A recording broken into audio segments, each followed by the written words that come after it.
Se acolhidos em nosso ambiente, compartilhemos com muita alegria dos momentos do estudo, como também saudamos os nossos irmãos que, através da Rádio Rio de Janeiro, compartilharão conosco dos estudos em torno do Livro dos Espíritos, como também aqueles que pela internet estarão acompanhando as reflexões que o Paulo Nagai fará para todos nós, e que no momento do passe a nossa Maria Helena Cordeiro também trará a sua contribuição.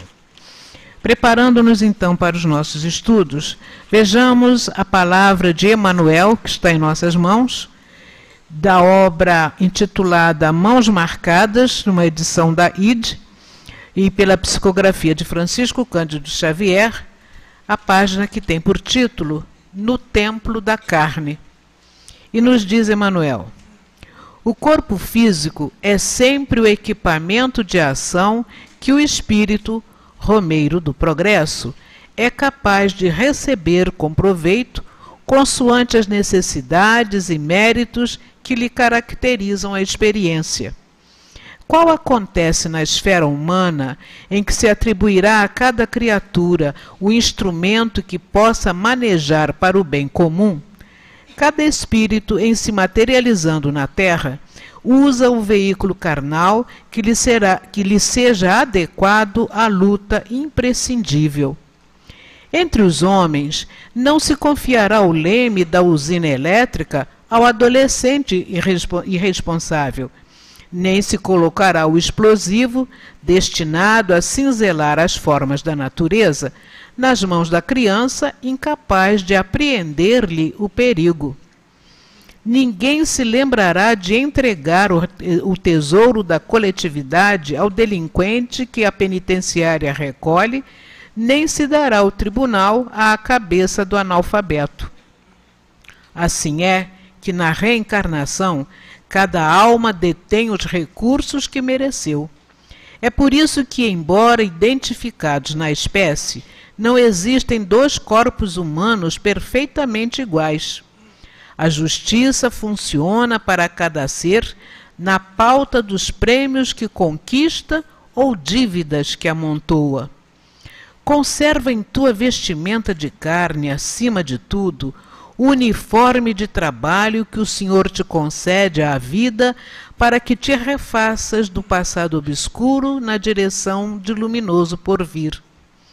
Ainda mesmo agravado de achaques ou deformado por dolorosas mutilações, incompleto ou enfermiço, aleijado ou desagradável à vista, teu corpo é bênção de Deus em teu próprio favor, buril com que te cabe aprender e servir, sofrer e lutar dignamente, aprimorando a própria alma, que um dia, se quiseres viver no padrão de Jesus, comparecerá liberada em pleno céu na condição de obra-prima.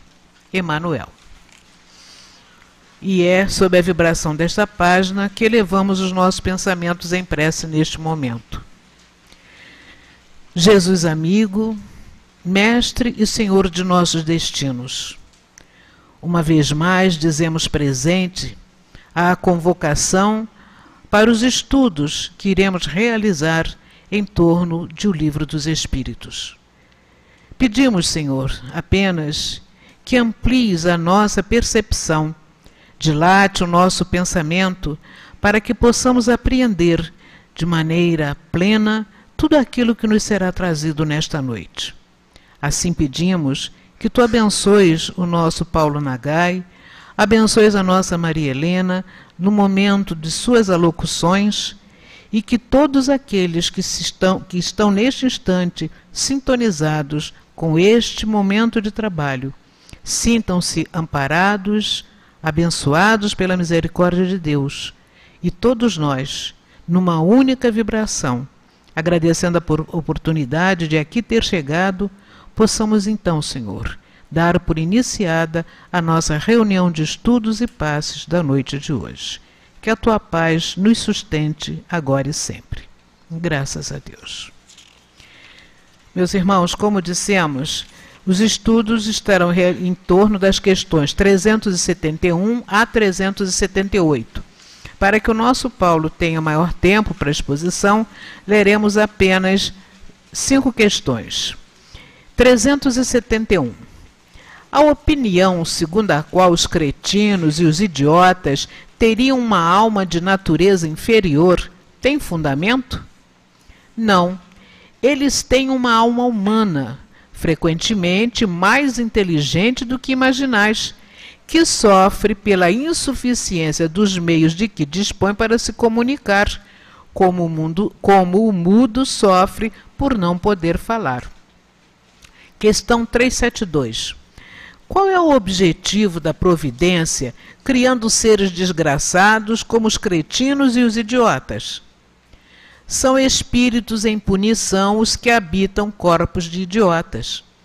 Esses espíritos sofrem pelo constrangimento que experimentam e pela impotência em que se encontram para se manifestar através de órgãos não desenvolvidos ou destrambelhados. Há uma subpergunta. Então não é exato dizer que os órgãos não têm influência sobre as faculdades? Nunca dissemos que os órgãos não têm influência. Eles têm uma muito grande sobre a manifestação das faculdades, mas não das dificuldades. Ou melhor, eles têm um muito grande sobre a manifestação das faculdades, mas não dão as faculdades. Aí está a diferença. Um bom músico, com um instrumento ruim, não produzirá boa música, e isso não o impedirá de continuar sendo um bom músico. 374. O idiota, no estado de espírito, tem consciência de seu estado mental? Sim, muito frequentemente. Ele compreende que as correntes que dificultam seu voo são uma prova e uma expiação. Vamos à questão 376. Onde se origina a ideia de que a loucura leva algumas vezes ao suicídio? O espírito sofre pelo constrangimento que experimenta e pela impotência em que está de manifestar-se livremente. É por isso que procura na morte um meio de quebrar seus elos. 378. Como a alteração do cérebro pode reagir sobre o espírito depois da morte? É uma recordação. Um peso oprime o espírito e, como ele não teve a compreensão de tudo o que se passou durante a sua loucura, sempre lhe é necessário um certo tempo para pôr-se a par de tudo.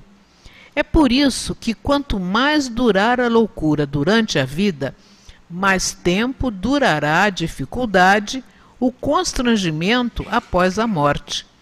O espírito liberto do corpo se ressente por algum tempo da impressão dos seus vínculos. Convidamos os nossos irmãos a complementarem a leitura do texto na íntegra em seus lares e passamos ao nosso irmão Paulo a palavra neste momento, rogando para ele as melhores vibrações de apoio. Que Deus o abençoe.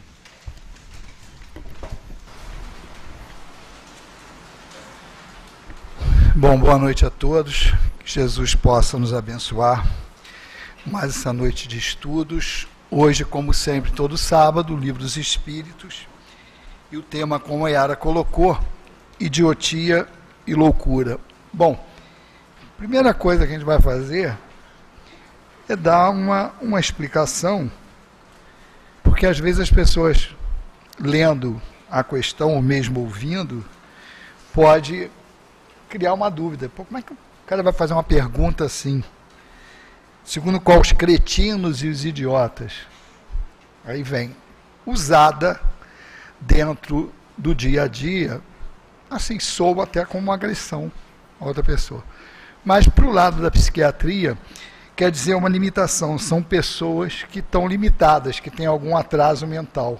Só essa explicação, para não ficar aquela carga do termo em cima do estudo. Então, o estudo de hoje se trata daquelas pessoas que têm algum tipo de dificuldade mental.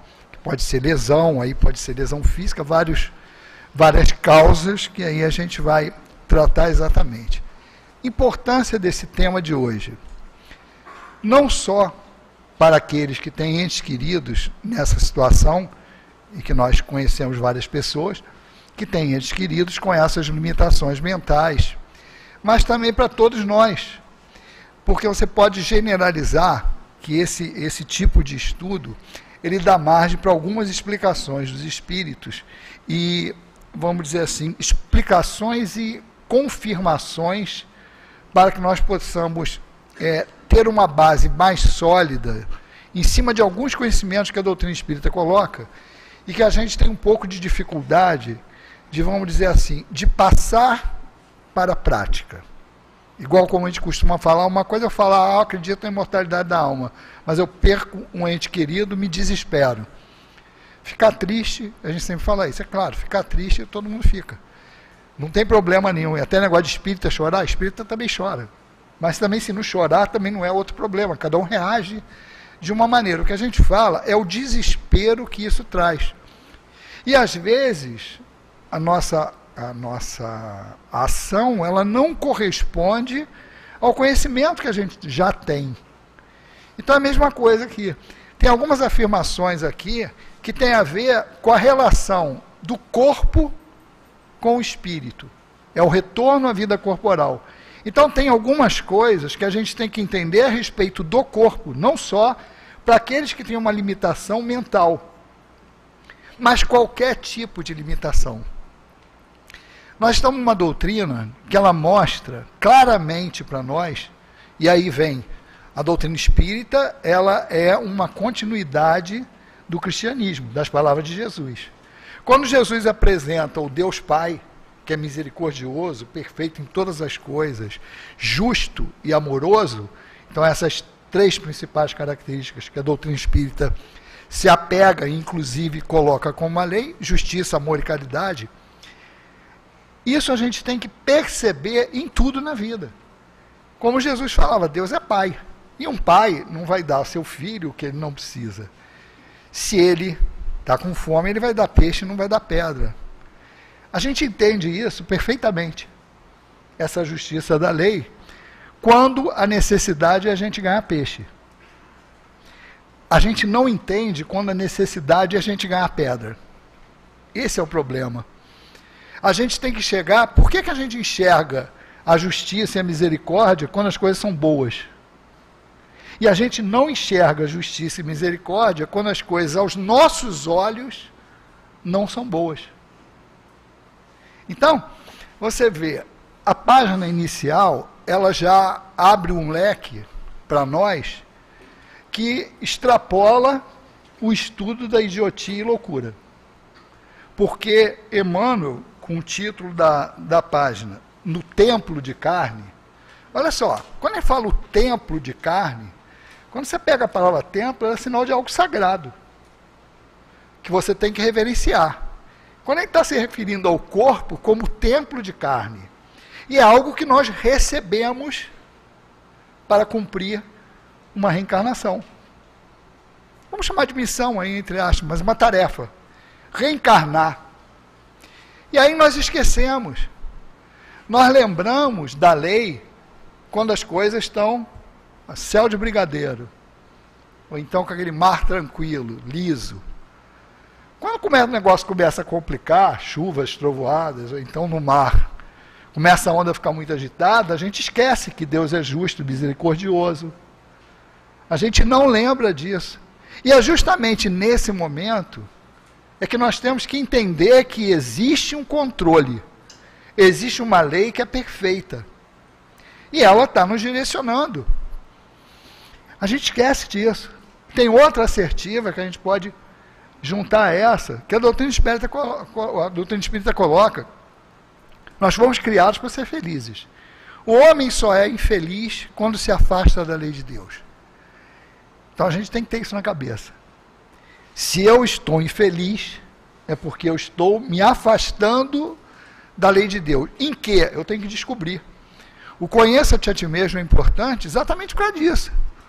Eu tenho que descobrir o que está me causando insatisfação, para que eu corrija o rumo e retorne para a lei. Então isso é muito importante. Essa visão do templo, do corpo como sendo um templo, do corpo como sendo um instrumento, ele é reforçado numa das questões até não na questão não, no finalzinho mesmo, que ele ainda fala o seguinte, é uniforme de trabalho. Então o corpo como uniforme de trabalho, a gente vai ver o seguinte, qualquer empresa que se preze, quando vai equipar o seu funcionário, ele vai equipar com um material adequado. Para ele ter condições de trabalhar, para ele ter segurança, então todos os EPIs, lá todos os equipamentos de proteção do indivíduo estão lá, para ele usar todas as questões de segurança. Então, quando ele traz para esse lado, ó, pô, esse aqui é teu equipamento, é teu uniforme de trabalho, meu amigo, é para ter um respeito tremendo e cuidado com ele, porque a gente vai ser cobrado por isso. E aquilo é para atingir um objetivo. Então, quando a gente fala assim, olha, cada um tem o corpo que merece, isso soa como castigo. Está reclamando da tua saúde? Cada um tem o corpo. Não, mas vem um negócio que ele está colocando antes. Merecimento e necessidade. Necessidade. Porque não tem como eu botar alguém para cumprir uma tarefa e não dar os equipamentos que ele necessita para aquilo ali. Então entra também uma condição que, se a lei é justa, cara, eu não posso ganhar algo que me seja insuficiente para eu cumprir o que me pediram ou o que eu combinei. Então tem algumas coisas que a gente tem que começar a se resolver para, na hora que ter o embate do dia a dia, eu parar de reclamar à toa, perder tempo com reclamar com coisas que não tem um mínimo procedimento. Porque eu começo a reclamar com todo mundo. E se eu reclamo com todo mundo por conta das coisas que acontecem comigo, e eu terceirizo essa culpa, entre aspas, a culpa aí, mas a gente está procurando alguém que seja a causa.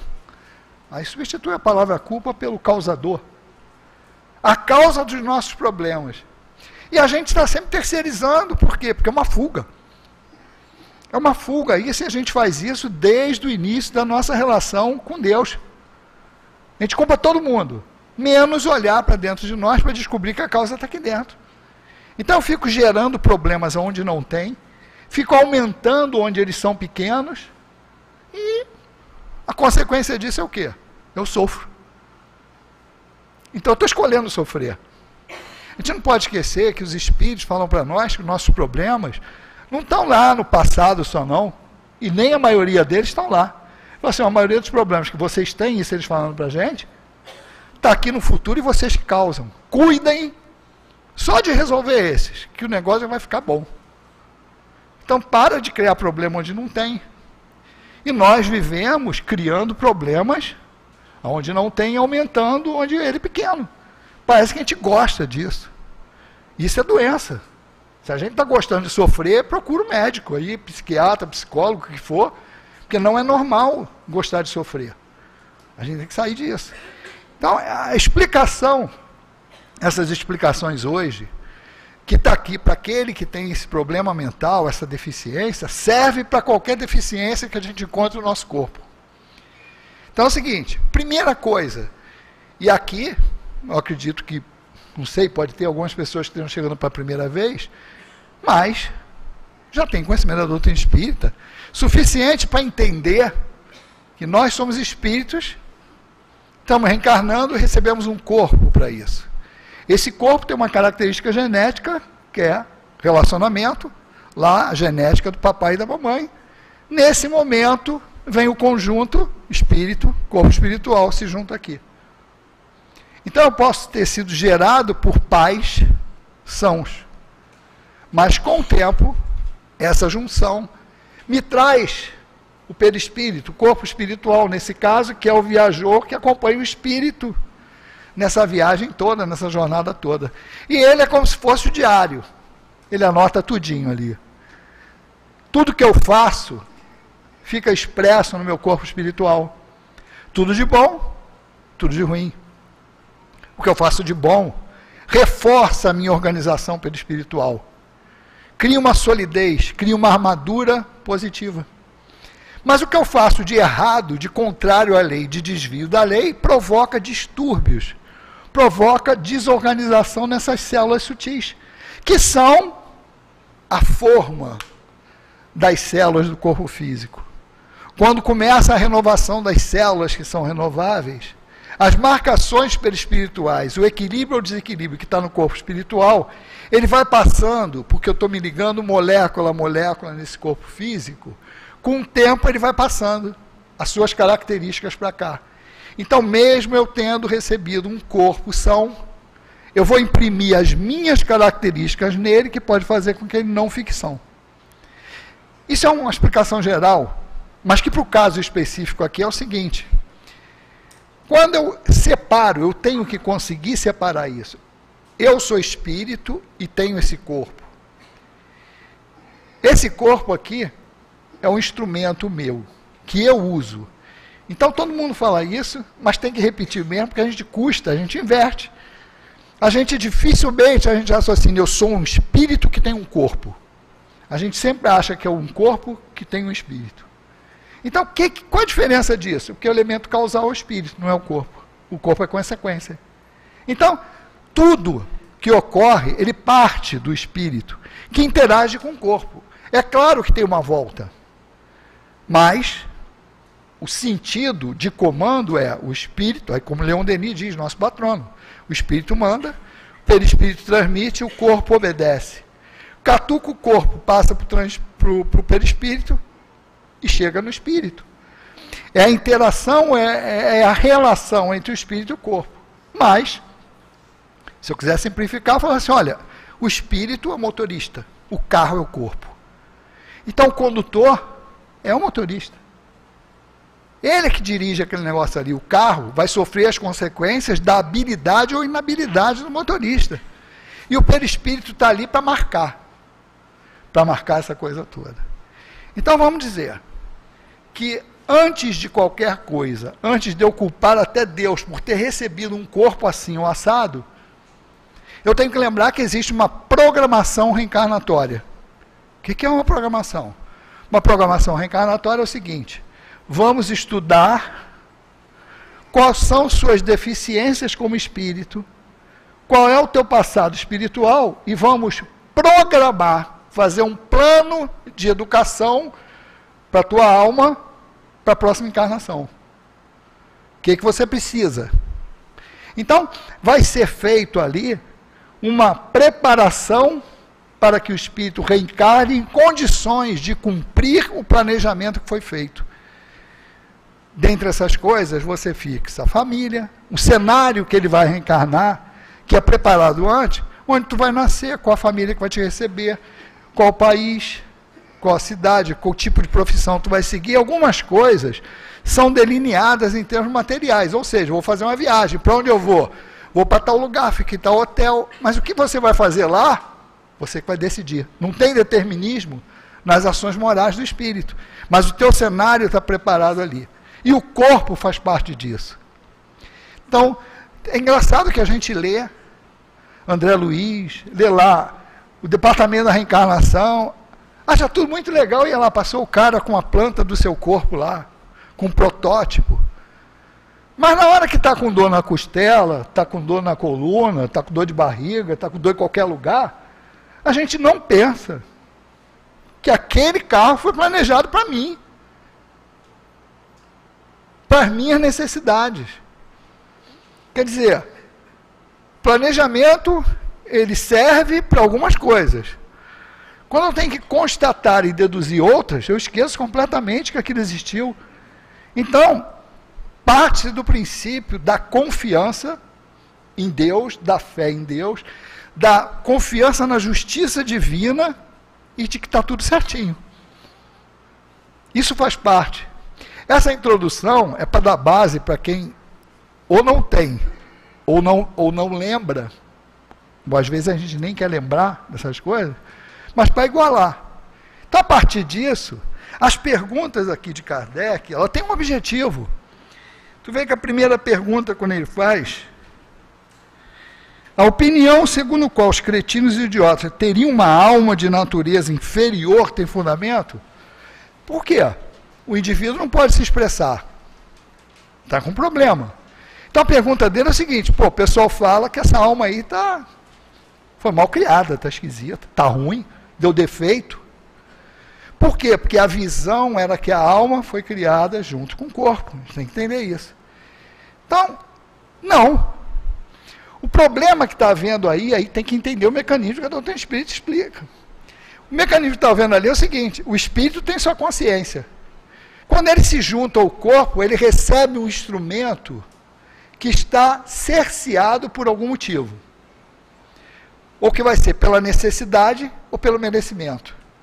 Quando a gente fala em merecimento, tem um negócio interessante aqui no finalzinho, que fala o nosso querido Emmanuel, que ele fala assim, ó, a justiça funciona para cada ser na pauta dos prêmios que conquista ou das dívidas que amontoas. Então é aquilo que a gente falou, a gente pensa só na justiça quando é para receber. Quando é para... ela acumula e marca os méritos, mas ela marca também quando a gente sai fora da lei. E os débitos também são cobrados, são trazidos ali. A justiça é para os dois lados, não é para um lado só não. Não é só para apontar as coisas boas. As coisas também negativas, elas são trazidas para ali. Então você vê, quando o espírito ele tem esse tipo de comportamento anterior, o corpo que ele vai receber vai ter o reflexo, por conta das marcas perispirituais, no corpo físico dele. Da mesma maneira que os méritos dele também ajudaram a construir um corpo são em algumas situações. Então, não existe aqui, nesse caso, ainda mais nós estamos falando no planeta de provas e expiações, corpos perfeitos. Por quê? Porque os espíritos não são perfeitos. E uma coisa é consequência da outra. Então, a alma, e a gente precisa entender disso, ela tem a sua condição. Quando ela mergulha nesse instrumento, e esse instrumento, por algum motivo, está limitado, ou seja, pela ação anterior do espírito, ou por algum ajuste que foi feito lá no departamento reencarnatório, antes de vir, para quê? Para cercear aquele espírito, para que ele não se complique mais. Então, a parte prática disso, e o consolo que existe nesses conhecimentos doutrinários é o seguinte, é o que a maioria das pessoas que não conhecem a doutrina espírita tem essa dificuldade quando tem entes queridos nessa situação. A dor é muito grande, que a diferença de você ter o conhecimento espírita, que você sabe assim, olha, peraí, o espírito está tranquilo. O espírito, aquele problema apresentado não é do espírito. É no modo dele se expressar por conta do instrumento que ele tem. Tu pega um piloto de Fórmula 1, bota ele num Fusquinha 59, 62, e o cara não vai poder fazer nada. Por quê? Porque o instrumento não tem como ele se expressar. Bota um carro novinho, zero, na mão dele, e o cara vai poder expressar as habilidades dele. Então, o que os espíritos colocam é exatamente isso. O problema não é com o espírito, é no instrumento que ele está se servindo momentaneamente, porque isso é temporário. E quais as situações que podem ser, que nós já falamos, uma consequente da própria ação do indivíduo, e outra pode ser uma proteção do plano espiritual. Por exemplo, que é o exemplo mais claro que os espíritos dão para nós. Uma pessoa de gênio, muita inteligência, que usou mal no passado. E que não está. Então, isso aí, de uma maneira mais tranquila, é o quê? O nível intelectual desse espírito está muito acima do moral. Então, ele tem inteligência, mas não tem uma solidez moral. O que acontece? Usa esse conhecimento de uma maneira destrambelhada. A consequência disso é o seguinte, vai se complicar mais. Então, o fato de proteger é como a gente faz com o filho assim, ó, 5 minutinhos ali no canto para pensar. Exatamente isso que a justiça divina faz com a gente. Não é a punição para que o outro sofra. É movimento com o objetivo de educar a alma. Então, quando esse espírito, que usou muito a inteligência, inadequadamente, ele fica restrito por aquele corpo, é para parar para pensar. O que é que o espírito sente? Aí vem o resto das perguntas para entender como é aquela situação. E aí vem mais consolo da doutrina espírita. Quando a gente olha para esses espíritos, a gente não percebe a interação que há. Quando que as pessoas, não só dentro da casa espírita, mas em outras instituições, que já perceberam que ele pode não ser alguém que bote para fora o sentimento, ou que, vamos dizer assim, que aquela relação dele para a gente ocorra. Mas uma coisa todo mundo tem certeza, a maioria já tem certeza, inclusive a ciência percebe, que eles recebem a interação. Então, isso é muito importante, porque a gente vê pessoas com comportamento de como aquela pessoa está ali do lado, como se ela não existisse. E até o termo que se fala é assim, fulano tem uma vida vegetativa. Não interessa qual seja o problema do fulano, seja esse referente às condições mentais ou qualquer outra deficiência do corpo. A gente está falando, a deficiência do corpo, a alma está ali. Então, a gente acha realmente que é um vegetal que está aqui do lado. Então, às vezes fica assim, não, mas fulano me dá um trabalho danado, e fulano é isso, fulano é aquilo. Só que o fulano está recebendo tudo isso.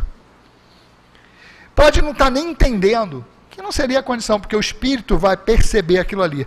Mas o influxo, o pensamento, a palavra, a carga fluídica que está ali, o espírito percebe. Então, aquilo ali, tu imagina, e já deve ter acontecido isso aqui com a maioria, tu pegar alguém falando mal de você, quer dizer, a pessoa está crente que tu não estava ali, aí tu chega, não deu tempo, já saiu e tu escutou. É bom isso? Agora tu imagina alguém, você está ali, ela só está achando que tu não está vendo, e está falando mal, descarregando, e tu percebendo tudo ali. Olha só que inconveniência. Isso prejudica. Agora, saber disso dá meios de quê? De ajudar como as pessoas fazem. Então, as pessoas que lidam com pessoas que têm esse problema, que tratam disso, dão todo o amor, todo o carinho, sabe que ela percebe a música, a conversa, o incentivo. Então, isso tem uma mudança muito grande no comportamento daquela alma. Por quê? Porque ela sente, ela pode, olha só, vou falar até de uma maneira diferente. A gente pode não perceber o retorno dela, se não estiver atento. Mas se estiver atento, vai perceber nos mínimos detalhes a reação. Que pode ser no mexer de olho, numa lágrimazinha que escorre pelo cantinho do olho, pelo esboço de tentar sorrir. O que a gente tem que entender é o seguinte, o espírito só não está conseguindo se expressar através daquele instrumento, mas ele está ali inteiro. Outro consolo, e outra coisa antes disso, exemplos que a gente vê de pais que têm filhos nessa condição, e que com todo o amor do mundo, cercando aqueles indivíduos, você vê o resultado. Você vê o resultado de instituições que trabalham isso, e que têm essa consciência que a individualidade está ali, o sentimento está ali, está tudo ali. Só não bota para fora. É interessante que aqui tem um exemplo que até quem não entende quer olhar às vezes para um lado técnico, mas o espírito coloca de uma maneira simples, é como se você fosse mudo. Você só não fala. Quer dizer, você não faz o outro entender que você quer. Mas você está sentindo tudo, você está pensando, você está raciocinando, na hora de falar não sai. E depois tem aquela pergunta, o que esses espíritos sentem? E aí vem aquilo do pensamento materialista. Se fulano nasceu assim, tem uma vida vegetativa, para que viver? Olha o conceito totalmente truncado e que faz com que as pessoas apoiem, e às vezes até o espírita, quando não está atento, aborto. Ah, não, mas se a condição for assim... Não, não tem condição. O processo é o mesmo. Ah, mas foi estupro, foi não sei o quê. Homem não fabrica espírito. Fabrica corpos. O motorista não é posse nem do pai nem da mãe. A gente tem que entender isso. Muito mal a gente é dono do carro.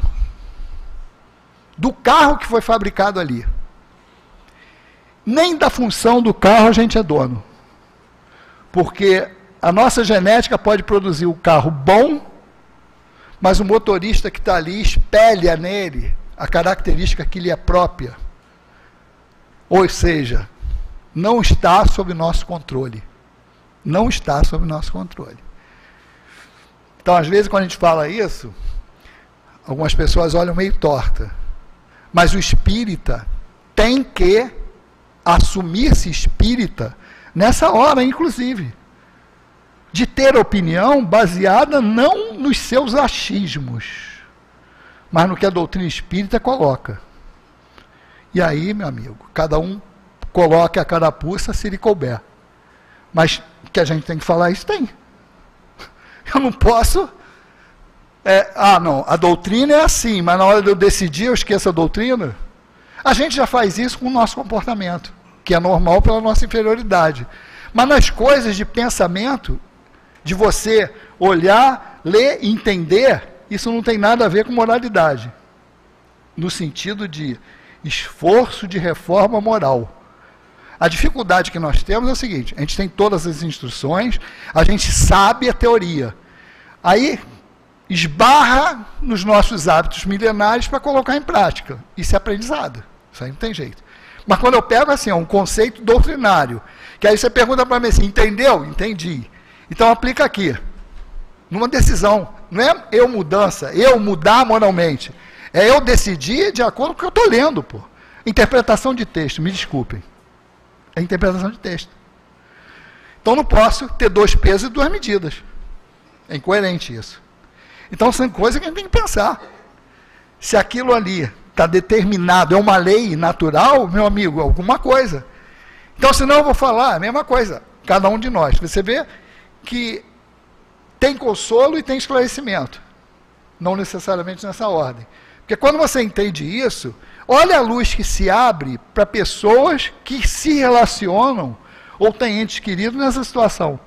Então, o fato de você saber, peraí, mas meu filho, então, ele está assim, mas vai ficar assim só nessa vida? Quando ele desencarnar, o espírito está intacto? Eu falei, não, menos que isso. Vamos pensar em outro conceito que a gente pensa pouco. Meu amigo, todo dia a gente dorme.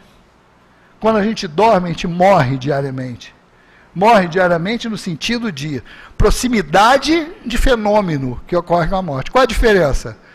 Quando eu durmo, alguém está soltando a pipa. Quando eu morro, a pipa voou. A diferença é que cortou cordão de prata. Mas a sensação é praticamente a mesma. No sentido de quê? De que eu saio do corpo, eu tenho uma liberdade relativa. Liberdade relativa. Então, esse espírito experimenta toda noite a sua condição normal como espírito. E aí, entra as perguntas consequentes.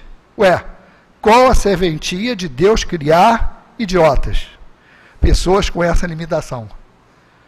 Que é para qualquer outra coisa. Quando a gente vê uma pessoa com limitação, para que Deus criou assim? Não é que Deus criou assim. Essa pessoa teve uma oportunidade, agora, ela está nessa situação por livre e espontânea escolha. Aonde? No passado. Como nós hoje, cada um de nós que estamos aqui, as nossas escolhas de hoje estão determinando que carrinho a gente vai pegar amanhã. Qual vai ser a característica do meu corpo no futuro? Ou seja, como é que eu estou tratando o meu corpo hoje? E aí vem nessas perguntas finais. Como é que fica a condição do corpo, do organismo, do espírito, quando ele desencarna? Depende. Tudo isso é relativo. Quando a gente fala depende, e tem essa relação, porque está tudo vinculado ao quê? Qual a condição do espírito? Se eu vivo numa condição, seja ela qual for, vamos abrir dessa condição de loucura para todas as outras interações que a gente tem na vida. Meu comportamento, minha interação com o meu corpo, meu cuidado com o corpo. Se eu faço qualquer coisa com persistência e intensamente, eu estou levando o meu corpo espiritual a ter mais impressões com essas coisas que eu estou fazendo. Eu estou impressionando mais o meu corpo espiritual. Quando eu desencarnar, o efeito vai ser esse. Quanto mais pressão eu tiver feito durante a minha vida de encarnado, mais eu vou sentir a repercussão quando desencarnar. Então vamos dizer assim, ó, bebo todas. Vou jogando álcool para dentro do meu organismo. Vou botando meu fígado para boiar no álcool. O que está acontecendo? O corpo espiritual, o meu fígado do corpo espiritual também está assim, absorvendo as partículas sutis do álcool. Está entrando, está entrando. Se eu estou fazendo com constância, persistência, intensidade, meu amigo, vai ficar, eu desencarno, meu corpo físico vai ficar aqui com esses males, porém meu corpo espiritual vai sair com essa impressão. E aí o que vai acontecer, meu amigo? Só expurga quando reencarnar. Quando reencarnar e voltar, juntar a molécula a molécula com o meu corpo físico, que pode ter sido zeradinho lá, papai e mamãe, fígado, 0 bala ali, pela construção genética. Quando encostar aqui, ó, molécula a molécula, as vibrações desorganizadas do meu fígado, do corpo espiritual, do correspondente, vai impressionar do corpo físico. Aí você fala assim, ué, a criança nasceu tão novinha, está com cirrose hepática. Você botou álcool na mamadeira dela, hein? Não teve isso. Não tem isso. É uma consequência do corpo espiritual. E tem a ver com isso. E quando eu também desencarno, essa pressão que eu fiz, o uso que eu fiz do meu corpo vai repercutir. Então, vai ser variável, porque é igual ao momento de perturbação. Quando ele fala assim, a impressão. Se aquela loucura for muito intensa, especificamente na questão, você vai demorar mais. Mas isso tudo é igual para todo mundo no sentido dos momentos de perturbação. O que é os momentos de perturbação?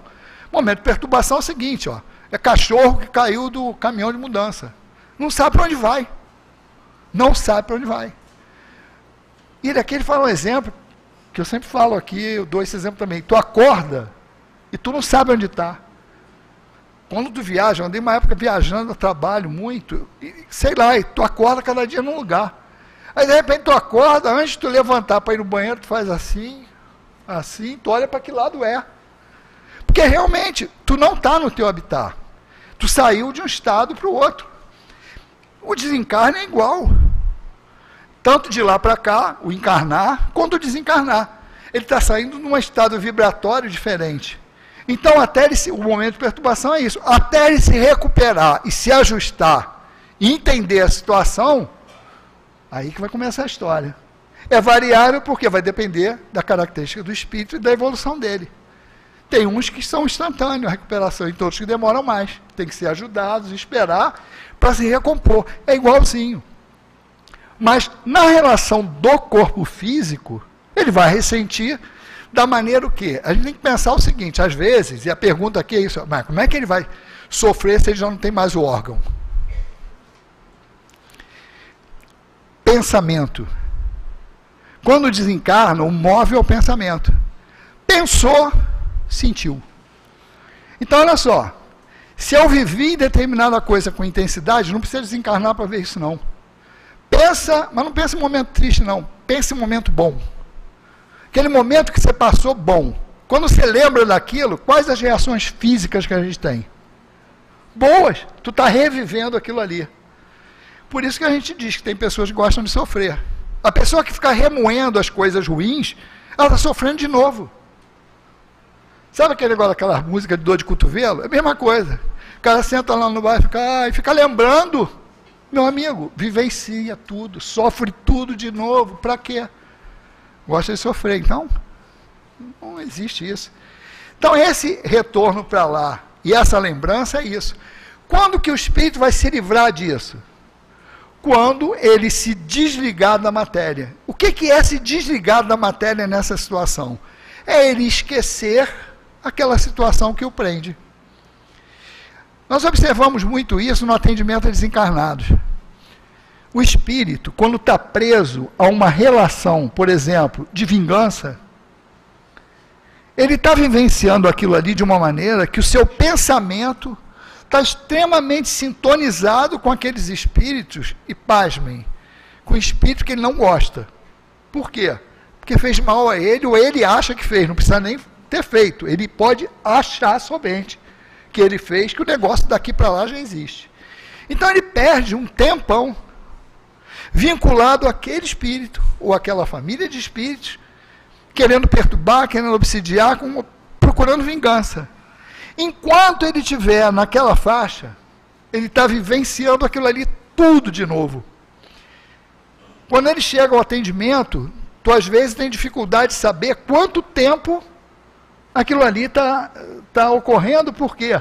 Porque é tão real a reação, ele vivencia aquilo ali naquele momento. Isso a gente deve ver em consultório também, né? A pessoa vai lá e começa a falar. Quando a pessoa começa a falar aquilo tudo de novo, ele vivencia de novo. Então, meu Deus do céu, é isso que acontece com os espíritos. Ele vai se livrar quando? Quando ele se resolver com aquilo ali. Enquanto ele não se resolver com aquilo ali, ele vai sentir. Então ele tem que se convencer de alguma maneira. Algumas vezes ele se convence sozinho, algumas vezes precisa de ajuda de encarnado, e outras vezes numa sessão de desobsessão. Não espera morrer para resolver esses problemas. Então é a consciência do espírito. Essa interação que ocorre, ela é muito importante que a gente entenda, primeiro, que está bem claro aqui, não é defeito da alma.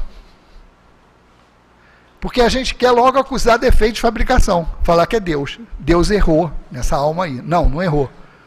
Não é erro de fabricação, é um problema de comportamento daquele espírito. O que ele fez pode ter, pode não, com certeza, teve como consequência a necessidade de habitar aquele corpo naquela condição. O aprendizado aí, às vezes se duvida disso, porque você fala assim, você vê sempre pelo lado do castigo.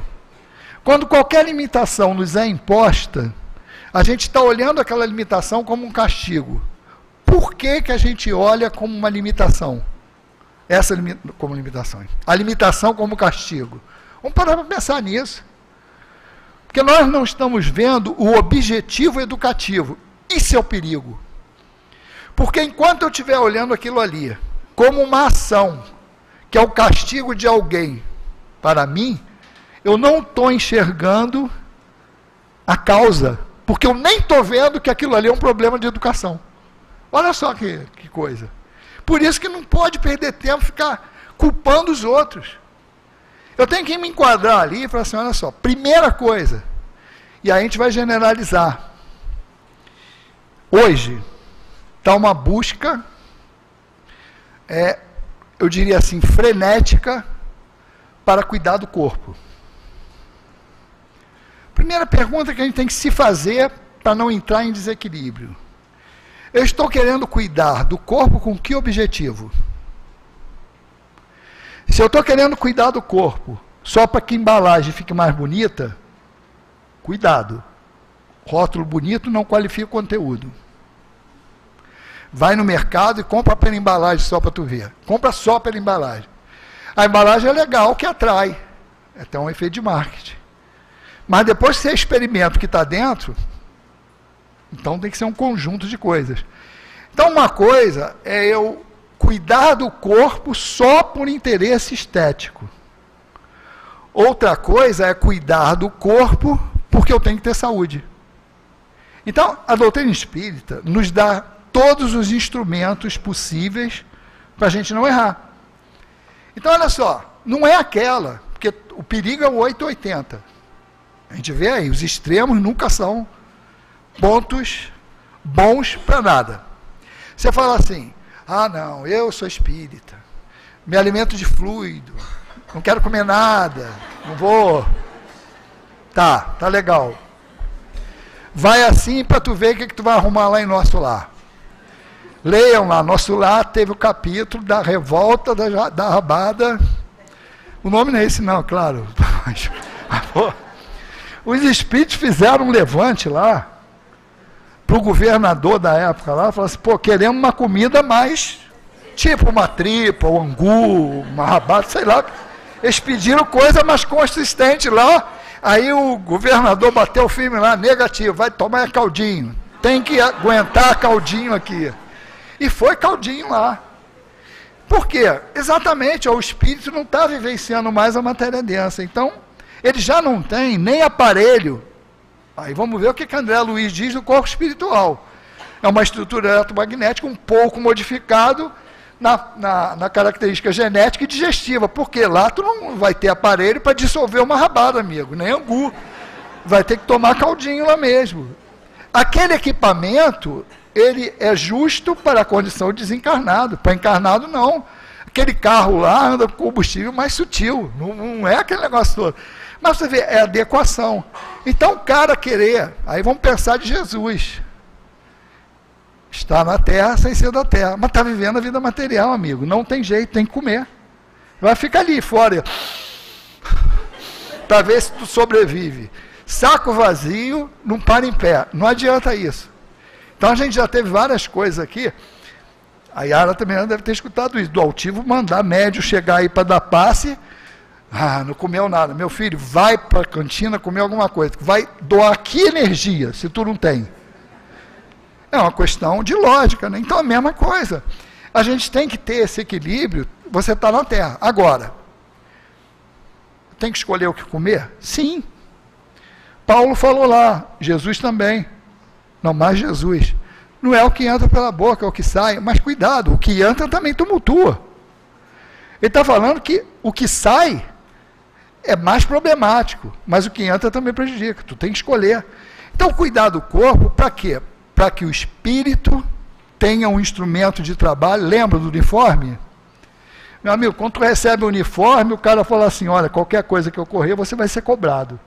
Então, cuida dele. Quando você vê o corpo como uniforme de trabalho, como instrumento para o teu progresso como espírito, eu tenho que cuidar. Então, o cuidado não é só para ele aparecer, porque em forma a gente está. Seja de berinjela, de pera, pepino. Tudo bem, uma forma vai ter. Mas não é isso. Está funcionando? Então, o que a gente tem que cuidar é o quê? Ó? Faz a figura do carro mesmo. O carro, meu amigo, é velhinho, mas está andando. Tudo bem, fusquinha. Mas se eu cuido bem, ele vai andar bem. Não vai andar igual um Mercedão zero, não.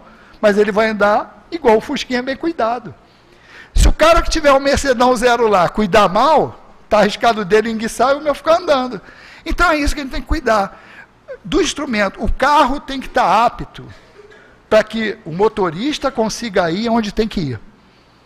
E é legal isso que nas definições lá do Medicina Espiritual, Inácio uma vez colocou, assim não, o corpo, ele às vezes, ele é ajustado só para permitir que o espírito continue a cumprir o seu caminho, o seu objetivo. Então aquilo ali é adequar o corpo para que ele sirva de instrumento. Então ele é um instrumento, ele não é a causa. Quando se fala da questão da interação entre a limitação orgânica e o espírito, é a explicação que o espírito dá. Olha só, um é causa e outro é efeito, não confunda isso. Porque Kardec perguntou, mas sempre falou que a matéria não se sobrepõe ao espírito. Falou assim, é relativo. Porque a interferência ainda falou assim, nós não dissemos isso. Então o que eles querem dizer é o seguinte, qual é o objetivo do espírito? Se sobrepor à matéria, ou seja, não deixar que o impedimento material ou a influência material lhe direcione a vida. Mas ele tem que usar a matéria como instrumento. Tranquilo. Então, quando o espírito sofre essa influência da limitação do corpo, ele vai ficar impactado, por quê? Porque ele não vai poder se expressar. E é nisso que está o aprendizado, ele entender aquela limitação momentânea dele. Aí tu imagina, ele sai do corpo, experimenta a liberdade, quando acorda, de novo, opa. Ele olhar a liberdade e olhar a falta de, faz com que ele tenha uma visão de perda. que seria diferente se ele não tivesse essa sensação de liberdade diariamente. Quer dizer, ele só ia descobrir que ficou limitado quando morresse? Então é uma condição. E a outra condição vamos dizer assim, de que esse entendimento dá para nós, que temos, ou quem tem esse relacionamento ente querido nessa condição, é o seguinte: não, ele não está tão mal quanto a gente pensa, no sentido de estar com aquele sofrimento ali, sem nada, não. Ele está num processo de aprendizado em que ele experimenta a sensação de liberdade. Ou seja, para que o espírito também não desanime. Aí entra a condição do suicídio. Pode levar ao suicídio? Pode. Aí vem o cuidado com aquilo que nós falamos no início. O espírito com essa sensação de limitação pode entrar numa depressão? Pode. Aquela depressão pode fazer com que ele tenha a ideia de se matar? Pode. Essa ideia de se matar pode atrair uma obsessão que alimente isso? Pode. Então vamos voltar a inverter os papéis. O que pode causar isso tudo que eu falei no espírito que está nessa condição? O tratamento que nós estamos dando para ela é o primeiro deles. É igual às vezes que a gente fala para uma criança: tu só faz errado, tu não serve para nada, tu é isso, tu é aquilo. O que vai acontecer com a criança? Ela vai acreditar, porque papai e mamãe estão falando que ela não é de nada, não serve para nada, só faz bagunça, só derruba as coisas, não faz nada certo. Ela vai acreditar. Por quê? Por meu pai e minha mãe, que teoricamente me amam, né? Isso na cabeça da criança. Estão falando isso para mim, eu vou acreditar, cara. Então, eu posso estar sendo um dos causadores daquilo ali. A gente não está aqui para olhar o lado negativo, está para olhar o lado positivo. O que eu posso fazer? Justamente o contrário. Alimentar no ser que está nessa condição condições e sentimentos para que ele não se sinta, primeiro, menor do que ninguém. Segundo, não entre nesse nível de desânimo. E ele tendo carinho, ele vai ter mais condições de suportar a prova, que é a nossa obrigação. Ele está em prova ou expiação. Se nós recebemos ele no nosso convívio familiar, profissional, ou mesmo dentro da casa espírita, é para quê? Para minimizar o máximo que pudermos o sofrimento daquela alma e colaborarmos para o aprendizado dele. Então, mais uma vez, aí o conhecimento espírita, dando instrumentação para que nós tenhamos um bom relacionamento com essa situação e, vamos dizer assim, faça do limão uma limonada. Esse conhecimento é importantíssimo, mas tem que acreditar. E como se acredita nisso? Estudo. Se eu cheguei numa condição e tenho dúvida daquilo ali, eu vou estudar. Ué, mas é essa relação mesmo? O perispírito reage assim? O espírito comanda até certo ponto? Como é que ocorre isso? Eu tenho que entender. Porque se eu entender, eu vou ter uma facilidade maior de ter algo que a gente chama de fé. E dentro da doutrina espírita a gente fala fé raciocinada. Não é porque as outras não sejam, mas é dentro daquele raciocínio da doutrina espírita. Eu tenho que juntar todos esses componentes para desenhar esse esquema que a doutrina espírita coloca. O espírito morre, mantém sua individualidade, reencarna, acumulando todo o processo de aprendizado dele, com vistas aqui a melhoria. Dentro dessa programação, você tem um planejamento em que leva em consideração as condições melhores possíveis para que eu progrida. E nisso, o corpo é uma delas. Então, como Emmanuel fala lá, é um templo de carne. Que nós saibamos cuidar desse templo. Não com excesso de quem só vive para ele, mas com cuidado que sabe que ele é necessário para o nosso progresso. Fazendo isso, nós vamos estar cumprindo as condições da lei que ela nos impôs, principalmente não esquecendo da justiça divina.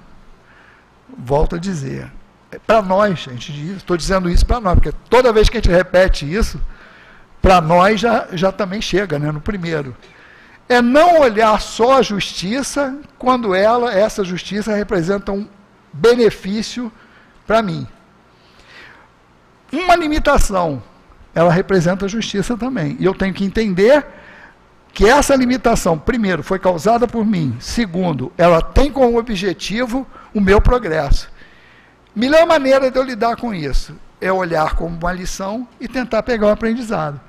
Se eu não conseguir fazer isso, eu vou estar atrasando todo o processo e sofrendo por algo que eu não necessitaria sofrer. Que Jesus nos abençoe. Aí está, meus irmãos, um raciocínio que nos esclarece muito, nos leva a profundas reflexões e nos convida, como disse o Paulo, a estudar profundamente não só todo esse aspecto que foi apresentado, mas para que possamos saber como contribuir naquilo que dizemos, o serviço no bem. E este serviço busca exatamente auxiliar os espíritos que chegam junto a nós para um crescimento comum. E agradecendo a Deus pela oportunidade que nos concede de poder também contribuir para esse reerguimento de espírito. Nós agradecemos ao Paulo todas as considerações e que ele esteja conosco em outros momentos, trazendo esse raciocínio que nos esclarece cada vez mais. Passemos agora à segunda fase do nosso trabalho, que é o momento do passe, e dentro do qual a Maria Helena vai trazer também a sua contribuição. Como dissemos, é do capítulo 21 do Evangelho, haverá falsos cristos e falsos profetas, dos itens de 1 a 5. Nós faremos apenas os itens de 1 a 3, que nos traz a mensagem evangélica sobre a qual mais tarde o nosso Allan Kardec vai trazer outras considerações. Conhece-se a árvore pelo seu fruto. Lucas, no seu capítulo 6, versículos 43 a 45, assim registra: a árvore que produz maus frutos não é boa, e a árvore que produz bons frutos não é má, visto que cada árvore se conhece pelo seu próprio fruto. Não se colhem figos nos espinheiros, nem se cortam cachos de uvas nas sarças. O homem de bem tira boas coisas do bom tesouro do seu coração, porque a boca fala do que está cheio o coração. Mateus, no capítulo 7, versículos de 15 a 20, ainda nos diz: livrai-vos dos falsos profetas, que vêm até vós cobertos de peles de cordeiro e que no íntimo são lobos astutos. Vós os conhecereis pelos seus frutos. Podemos colher uvas nos espinheiros ou figos nas sarças? Assim, toda árvore que é boa produz bons frutos, e toda árvore que é má produz maus frutos. Uma árvore boa não pode produzir maus frutos, e uma árvore má não pode produzir bons frutos. Toda árvore que não produz bons frutos será cortada e lançada ao fogo. Vós a conhecereis, portanto, pelos seus frutos. E Mateus, capítulos 24, Marcos, capítulo 13, nos dizem assim: tende cuidado para que ninguém vos engane, porque muitos virão em meu nome dizendo, eu sou o Cristo, e enganarão a muitas pessoas. E levantar-se-ão muitos falsos profetas, que enganarão a muitos. E porque a iniquidade se multiplicará, a caridade de muitos se arrefecerá. Mas aquele que perseverar até o fim, esse será salvo. Então, se alguém vos disser, o Cristo está aqui, ou está lá, não acrediteis, porque se levantarão falsos cristos e falsos profetas, que farão grandes prodígios e coisas espantosas, capazes de seduzir, se isso fosse possível, até os próprios eleitos. Convidamos que também complemente a leitura do Evangelho nos itens 4 e 5 para pleno conhecimento da mensagem. E agora os nossos irmãos médiuns vão se posicionar de acordo com as orientações já estabelecidas para que possamos atender as orientações superiores no sentido de renovarem-se as energias de cada um daqueles que aqui estamos presentes na noite de hoje e também para os nossos irmãos que nos acompanham à distância, seja pela rádio, seja pela internet, busquem posicionar-se de maneira adequada para que seus benfeitores amigos os envolvam também nas vibrações de refortalecimento de suas energias, trazendo-lhes novo ânimo, novas forças. E lembremos também que este instante é aquele em que podemos irradiar vibrações de muita paz para nossos irmãos em humanidade. Jesus amigo, este é o momento, Senhor, consagrado à nossa plena identificação com os benfeitores espirituais que em Teu nome e em nome de Deus vêm em nosso socorro, vêm nos amparar, vêm nos assistir. Agradecemos, Senhor, por esta oportunidade e rogamos que, sendo merecedores dessas benesses, possamos absorvê-las de maneira plena, pois sabemos que Deus, nosso Pai, suprema bondade e justiça, nos dará sempre o alimento necessário dentro do momento que vivemos. Assim, Jesus, abençoa a nossa hora do passe. Graças a Deus. Que possamos, neste momento, elevar os nossos pensamentos aos nossos queridos benfeitores, para que recebamos da espiritualidade amiga de acordo com as nossas necessidades. A árvore que produz maus frutos não é boa, e a árvore que produz bons frutos não é má. Há uma expressão que diz que o bem que fazemos é o nosso advogado em toda parte. O Evangelho está nos trazendo na noite de hoje uma reflexão a respeito dos profetas. O que é ser um profeta? É ser um enviado de Deus, alguém com a capacidade de instruir, ajudar e orientar, de propagar a sua mensagem, alguém que representa a mensagem de Deus na Terra. Entretanto, atribui-se aos profetas o dom de predizer os acontecimentos de um futuro próximo ou distante. Na época de Jesus, os homens que se intitulavam profetas eram cobrados a profetizar, a fazer uma predição dos acontecimentos. A doutrina espírita traz para o nosso amadurecimento e como instrumento para o nosso progresso o conhecimento sobre a realidade da vida espiritual e do intercâmbio que existe entre encarnados e desencarnados, o que chamamos de mediunidade.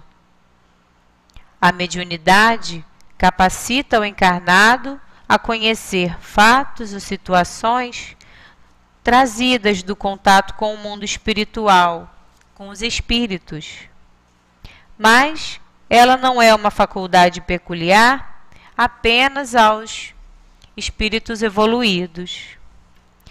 Todo aquele que tem a possibilidade de se comunicar com o mundo espiritual pode ser classificado como médium, mas somente aquele que pratica o bem pode ser considerado um homem bom.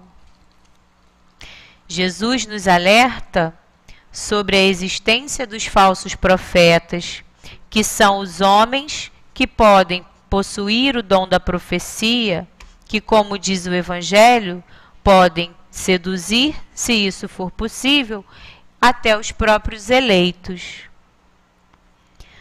A partir do conhecimento, que só pode ser adquirido através do estudo, nos tornamos capazes de perceber que os fenômenos mediúnicos, que aos olhos da maioria dos homens ainda é considerado algo sobrenatural, não estão fora das leis da natureza, que são também as leis de Deus, e que não tornam aquele que o produz apto a se classificar como profeta. O esclarecimento é a melhor forma de aprendermos a reconhecer a intenção daqueles que até nós chegam na proposta de nos conduzir ou nos orientar em nome de Deus. O fato de realizarem o que aos olhos de algumas pessoas são verdadeiros milagres ou predições não os torna enviados de Deus. Observemos os frutos que produzem, os feitos que realizam. Uma causa nobre só pode ser baseada em atitudes nobres, por terem também uma finalidade nobre. E para isso, temos como base 2 simples ensinamentos de Jesus, que nos dizem que devemos amar ao próximo como a nós mesmos e não fazer aos outros aquilo que não gostaríamos que nos fizessem. Observemos e deixemos que os gestos falem, assim como as nossas atitudes falam por nós. Graças a Deus. E continuamos com os nossos pensamentos, sustentando o nosso ambiente de trabalho, envolvendo a nossa sociedade nas irradiações das nossas vibrações de amor, de fraternidade, de solidariedade para com todos aqueles que em alguns momentos vivem as angústias das dores, as angústias do desânimo. Vamos sustentar os nossos irmãos. Vamos manter o nosso pensamento em vibração positiva, para que neste instante a manifestação do plano espiritual nos traga mais reforço ao espírito. Prezados irmãos, diante de tanta dor e sofrimento que a humanidade passa, como conceber um Deus bom e justo? O Espiritismo nos traz a resposta, nos esclarece o coração. A mente se ilumina e o coração tende a se tranquilizar. Quando nos informa, determina, esclarece as dúvidas pertinentes a todas essas angústias existenciais, a reencarnação, a lei da vida pela qual Deus determina o retorno do espírito à vida corporal tantas vezes quantas necessárias para educar o seu espírito, para torná-lo propriamente dito iluminado, esclarecido, cheio e pleno de amor. Para isso, as experiências terrenas são muitas vezes difíceis, dolorosas, traumáticas, no entanto, justas. Se levarmos em consideração que uma boa parte dos sofrimentos humanos se devem ainda à ignorância da própria lei de Deus e dos cuidados necessários para o equilíbrio, a saúde do corpo físico, teremos assim muitos males sanados à medida em que o mundo terreno se esclarece do ponto de vista tecnológico. Mas o que há de importante nisso é de que o corpo físico sadio poderá também ajudar a esclarecer a mente e poderá trazer, do ponto de vista espiritual, as forças necessárias para melhorar a sua moralidade, o bem-querer, a saúde de si próprio e a saúde do próximo, a saúde da família, a saúde da comunidade em que se vive, a saúde de todo o planeta. Observem que esta mesma humanidade aonde se encontra está em passos pequeninos ao encontro disso. No entanto, ela cresce. Cresce por força da necessidade do conhecimento e porque muitas vezes, ao produzir os resultados de sofrimentos aos outros, verifica que precisa corrigir-se. Assim também é o espírito. Ao perceber que causa males a si próprio e a outros por suas atitudes, vai procurando se corrigir. Se a dor aparece, se a limitação cresce, ele irá buscar conhecimentos, auxílio, ajuda, para que essa dor, essa limitação, esse sofrimento diminua. E assim a humanidade cada vez mais irá progredindo. Levará tempo. Cada criatura tem o seu tempo de amadurecimento.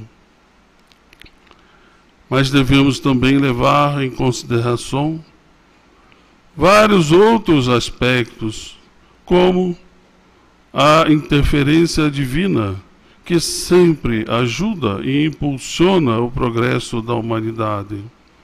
A misericórdia de Deus, que, muito embora veja, observe a ignorância, os maus tratos de uns para com os outros e de todos para com a humanidade e para com o planeta também, auxilia, socorrendo, amparando, do ponto de vista misericordioso, para que o mal não se estenda mais do que necessário para si próprio, para as criaturas e para o planeta. Assim, vemos que atitudes que precisam ser muitas vezes tomadas por cada um de vocês e são adiadas, são muitas vezes aceleradas quando a dor aparece. E aí, o remédio que vem a ser o entendimento, o amor diante da dor e do sofrimento de si e do próximo, e a presença generosa e amiga dos benfeitores que sustentam e amparam, faz com que o espírito aprenda a ver na natureza divina, no Pai generoso, na justiça, o amor. E é esse amor que irá cada vez mais fazer com que, a cada reencarnação, possamos todos nós aprender com os nossos erros e nos aprimorar e viver, de certa forma, buscando o equilíbrio e a paz para si e para todos. Que Deus ilumine, ampare e fortaleça a todos, cada um de vocês, em cada dia no esforço que fazem. Um abraço do Herman. Que Deus ampare a todos. Muita paz. Senhor Jesus, só nos resta, Senhor, agradecer pela oportunidade que nos foi concedida na noite de hoje, por todo esse momento, Senhor, de reflexões profundas que haverão de nos abrir novos olhares para o futuro, para o horizonte radioso, Senhor, que haveremos de alcançar pelo esforço que fazemos pela nossa renovação espiritual. Obrigado, Senhor. Obrigado, benfeitores amigos, que nos sustentaram e que continuam a nos tutelar nessa jornada na direção do progresso. Que Deus vos abençoe. E Deus, Pai de infinita misericórdia, envolve a humanidade nas vibrações da tua misericórdia, trazendo ao coração dos homens sentimentos mais profundos de amor, de tolerância, de paciência, mas sobretudo, Senhor, que possamos nos reconhecer como filhos da tua bondade, caminhando para o nosso progresso. Ajudai-nos, Pai. Ajudai-nos, Jesus amigo. Ajudai-nos, benfeitores, para que prossigamos amanhã com a firmeza e determinação a que nos voltarmos, realizando todo o bem que já conseguimos realizar. Pedindo, pois, Jesus, que possamos retornar aos nossos pontos de origem com muita paz em nossos corações. De nossa parte, sob o teu amparo, sob tuas bênçãos, consideramos encerrada esta fase dos nossos trabalhos na noite de hoje. Graças a Deus. Que todos tenham um bom retorno, uma boa semana de trabalhos e que possamos estar reunidos em outros momentos para a continuação dos nossos estudos. Muita paz. Obrigada.